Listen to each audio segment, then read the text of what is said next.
I guess we could say that it was all very well putting together We Care, but we also had an urgent job to do. Very clearly, we had to make the operations safe, we had to make communities safe, and in particular I'm talking about from a health perspective, but obviously on a much broader basis as well. And we had to engage both local governments, regional governments and federal governments for them to understand what we were doing to keep people safe so that they would allow us to continue to operate when, at a time, many businesses were being forced to close or to actually literally fully close down.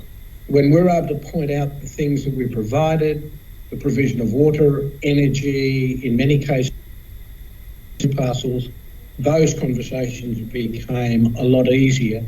And when they saw what we were doing, we were able to demonstrate that the community was safer when we were engaged and part of the whole.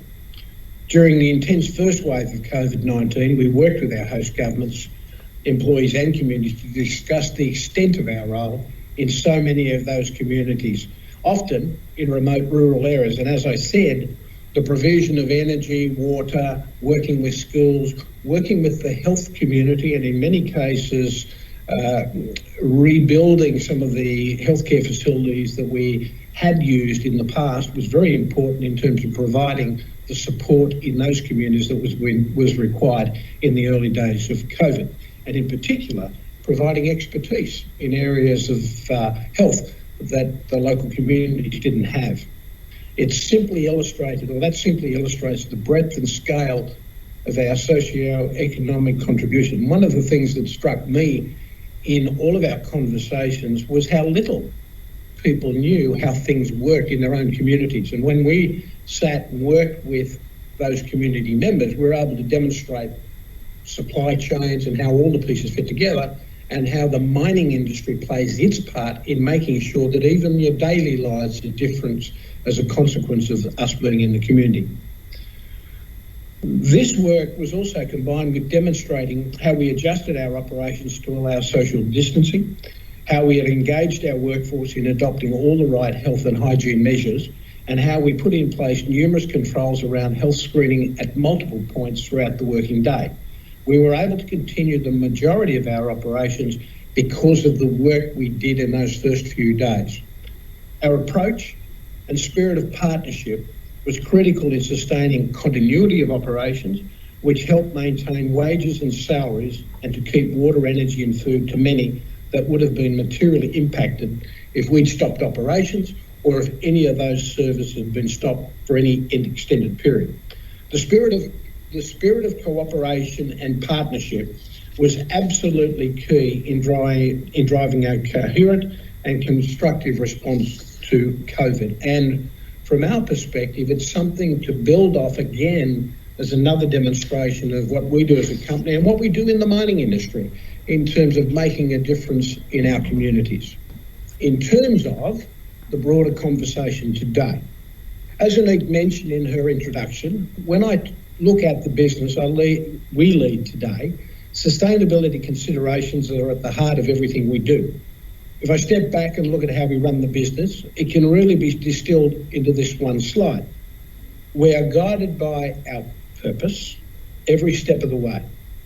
We drive for effectiveness as measured in terms of generating free cash flow, and that allows us to pay dividends, to reinvest in the business, to invest in sensible and profitable growth, and in terms of making sure that we're sustaining our business for the long term.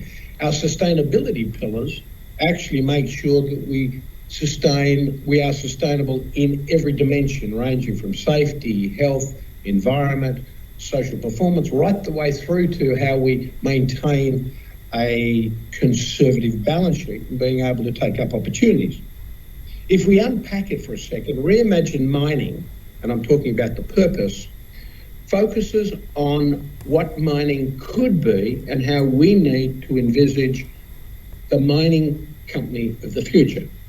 It highlights how we can think differently and innovatively about mining and our entire value chain. Many of you will have seen the presentations that Tony's presented regarding how mining really hasn't changed over 100 years, and how we think for the next 100 years there has to be dramatic change in the way we operate, in the footprints that are created as a consequence of what we do, but at the same time recognising that the world cannot function without our products, but we still have a very significant responsibility to local communities and making sure that our impact on them is minimised while our impact on the world is maximised in terms of our positive contributions.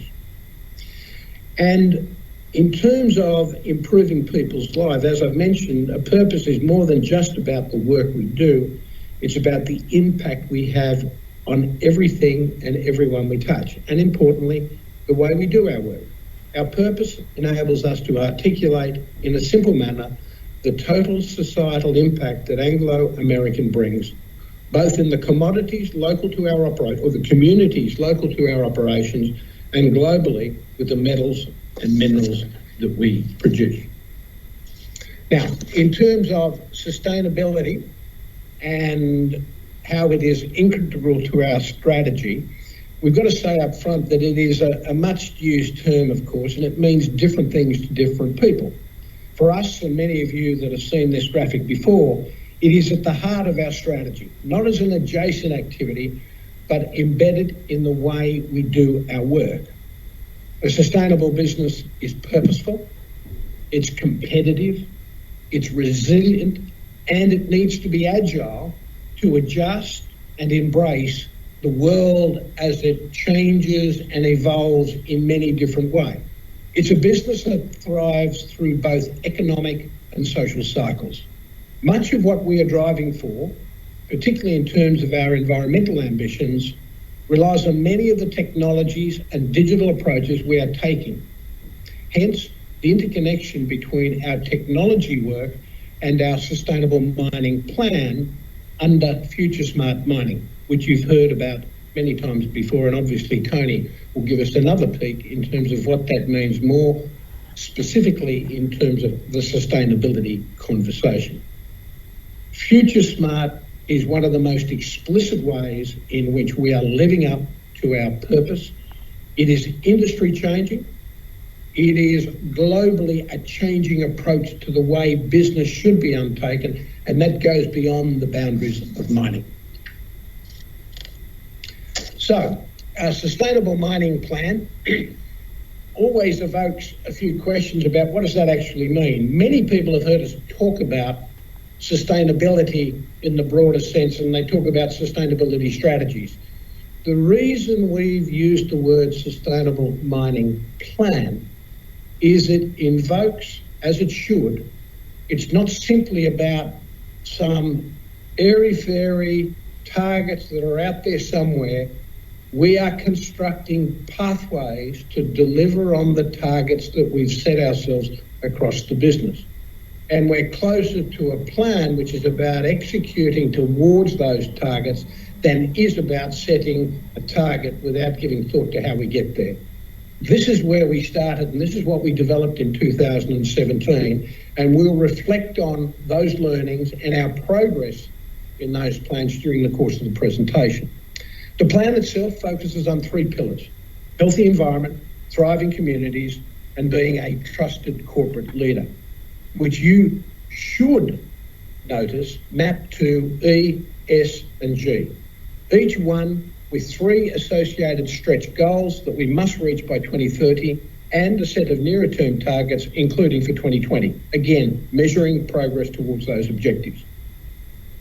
These goals are underpinned by a set of critical foundations, minimum requirements that apply across our business. Our industry has to address critical challenges of safety, productivity, and the way we use our land, energy and water. And for those that track our monthly or our quarterly presentations, you'll note that safety we've improved more than 70%, in environmental more than 95% in terms of exceedances, and in terms of our social, our alignment with social way, we're almost up to 95% across the business. As our global population grows, these improvements and society's expectations come together. There is a greater demand for minerals and metals core components of the products and services that are essential to human progress. And people need to know that we're a responsible provider of metals and minerals. But it's more than just about the work we do and the footprint we leave. We are part of people's lives. People who demand and deserve more than just high product quality. Modern society rightly expects the mining industry to make a positive contribution to socio-economic development while reducing its environmental footprint and at the same time, we need to be supporting biodiversity.